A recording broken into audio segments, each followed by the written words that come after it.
I'm comics, huh? I come in this way all the time. When you use, say, the label clean comic, it automatically puts a stigma and stipulations on what people can or can't do. Beyonce Knowles is fine.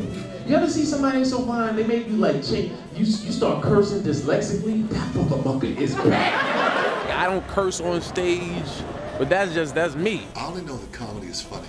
Clean, dirty, if it's funny, it's funny. It's a good crowd, ain't nobody's cell phone going off, praise the Lord. Remember the first cell phones that came out? Remember how big the phone was? You be like, hello?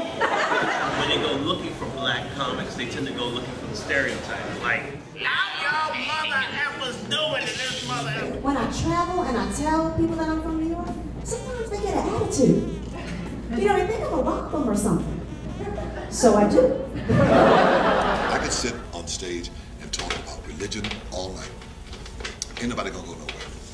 I can talk about sex, ain't nobody gonna move. But I get to talking about that race, give it 10 or 15 minutes. They're gonna get up and leave. They get offended. That's why I love what I do. This is not ladylike, but I finally got me some before I got here tonight. I went back for round 2, and can you believe the batteries fell out? A black comic was not permitted to work a white nightclub. You could sing, you could dance, but in America, you weren't permitted to stand flat-footed and talk. My mommy's black, my dad's Indian. So, you know, my house has always smelled like curry chitlins. Guys like Richard Pryor, guys like Jackie Mason, their humor was based on the very ethnic stereotypes that had been aimed at them for their entire lives. What's it like to be Asian? Like, what's it like to be dense? Richard Pryor is the funniest black comedian ever to walk on this planet. If we were vampires, Richard would have been Dracula. We've always been funny. We've always had the type of satire and humor, but where could you use it? You know, the other day I walked outside, it's like I automatically turned into a slave. It was so hot. Have mercy, it sure is hot out here. The whole ethnic thing, it isn't, you're smarter than that, so you don't have to do that. People are shocked by things I say. I'm shocked by what comes out of my mouth. Because sometimes I don't know what's coming out.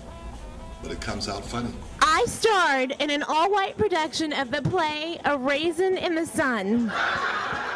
Comedy likes to make fun of people. It likes to go to any vulnerability. But the great thing about being brown is you can be like so many different things. Asian, Hispanic, Native American, Pacific Islander, other, prefer not to answer this question. It's almost like we pay our comedians to be the mercenaries, to go out there and say the things that we are way too polite to say. Dave Chappelle, a very smart, bright young man. He told those white folks no. Can you imagine? That's like a slave said, I don't want to be free. I ran into the big shots and they said, have you talked to your friend? All we wanted to do was give him money. He won't return our calls. I said, well, you know, he's like a gazelle and you're like a mountain lion. When he sees you guys, he's gonna run.